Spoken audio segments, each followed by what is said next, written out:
Hi, my name's Nick Ridley and you're watching Training with Ted.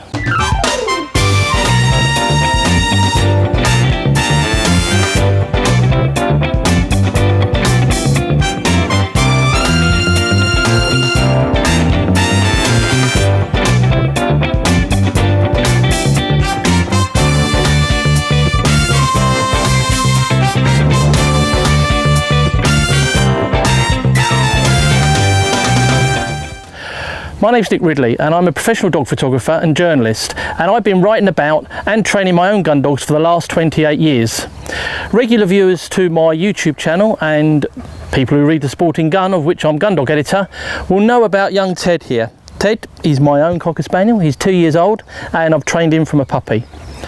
Through my dog photography work, I've been lucky enough to become involved with some of the best gun dog trainers in the country, and I've picked up some hints and tips along the way, and of course I've developed my own.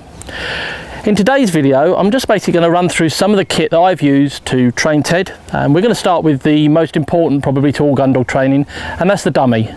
When starting out in gun dog training, one of the first things you're going to look at is something for the dog to retrieve. Now, spaniels especially have got a very strong hunting instinct. So with young Ted here, I started him out right from a very young puppy with his retrieving. This is a common kind of retrieving dummy you'll get, made out of canvas, come in different weights.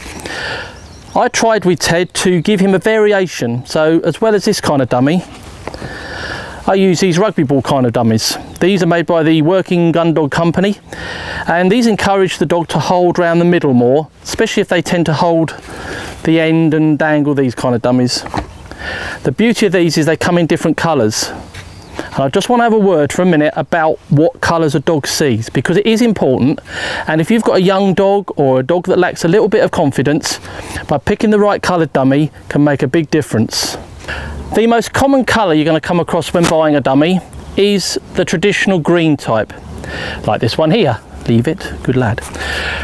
Interestingly enough, dogs can't actually see the colour green. Their eyes are mainly focused in on blues, purples and yellows. So when you throw a green dummy out, a dog actually finds that quite difficult to see. And funnily enough, the orange ones are the same. So if you've got a young dog or a dog that's lacking in confidence, the best colours you can get are blue or purple, or indeed black and white. So that gives them a really good contrast, and that enables their eyes to lock on really easy. So he's really keen on that. Good lad, good lad. More recently to the market are these dummies. These are called Aeros, made out of paracord, and actually I really quite like these. They're really light and easy. They fly really well. Surprised how much distance you can get on them.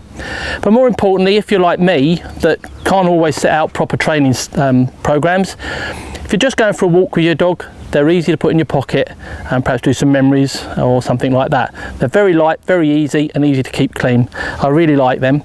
All the dummies we're talking about, I'll put a link in the comments below so you can visit people's websites. One of the most important pieces of gun dog training equipment you're going to need is a simple whistle. Now with a whistle you're going to be able to stop your dog, turn your dog and recall your dog. So without one you're really going to struggle to train a gun dog. Colour doesn't matter. Believe it or not, I've had people email me and send me in questions through the magazine asking me, does the colour of the whistle matter? It doesn't. It's how you use it and to make sure your dog is trained to the whistle.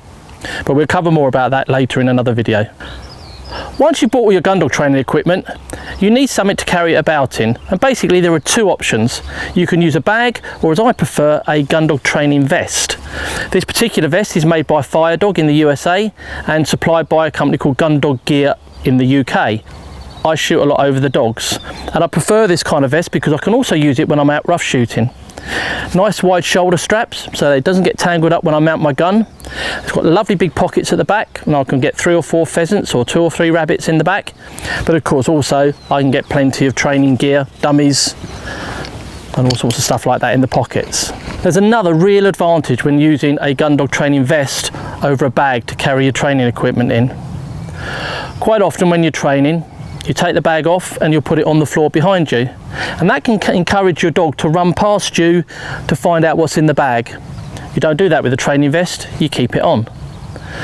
And the other thing is, and I learned very early on, when I was training my own gun dogs, is that a bag, when you go down to take the retrieve off, especially something like a spaniel, that can swing round and catch them, and that can actually make them quite nervous about delivering to hand. A brand new piece of training equipment for me when I was training Ted as a puppy was the place board. And as you can see, he's not been on a place board for 12 months, so it was obviously very ingrained in him. And in the next film, I'll show you how I went through his training in the early days using a piece of wood and a piece of AstroTurf.